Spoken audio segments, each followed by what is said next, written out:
Hi mga kalabs! Welcome back to my channel. Ngayong araw nga day off ko kaya naisipan ko na rin maglakad-lakad at ipasyal na rin kayo sa dating famous pasyalan dito sa Amwaj. So ilak ko muna yung pintuan namin to make sure at baba muna tayo. Ito pala yung outfit ko today at magtapon na rin muna ako ng basura. Ito nga yung daanan. Ang ganda, no? Ako lang naglalakad niyan. Ito kasi sa Bahrain parang hindi uso maglakad. So, wow. Habang naglalakad ako, nakita ko to. Ang ganda. Lalo na kapag parang papalapit ka na.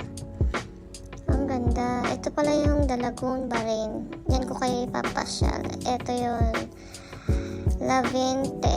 Levante or what?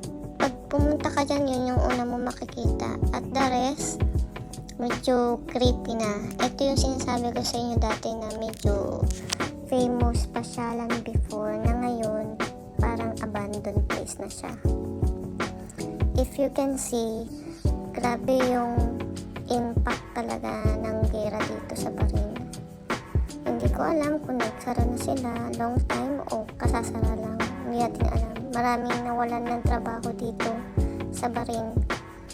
At makikita mo rin na yung building na to wala ng mga tenant, wala ng staff. Kaya wala na rin taong pwedeng pumunta or mamasyal. Kasi parang naging abandoned na siya. Tingnan mo yung lugar. Ang ganda. Ang ganda ng view dyan. Sobrang ganda. Dati pumupunta kami dito 2 times a week. Pero ngayon parang hindi na siya magandang puntahan kasi yung lugar parang abandoned. Ang dami ng parang mabibiyak ba yung mga bato-bato. Ito nga kami na napipicturan before. Ayan, may mga tenant pa naman na umuupa na iba tulad niyan. Open pa yan. Parang catering ata yan. Pero may iba rin na pwesto na wala nang umuupa. Tulad nito.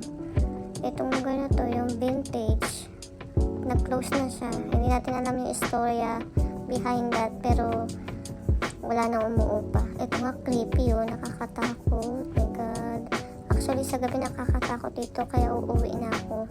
Hanggang dito na lang. Bye-bye. See you in my next vlog. God bless, guys. Bye-bye.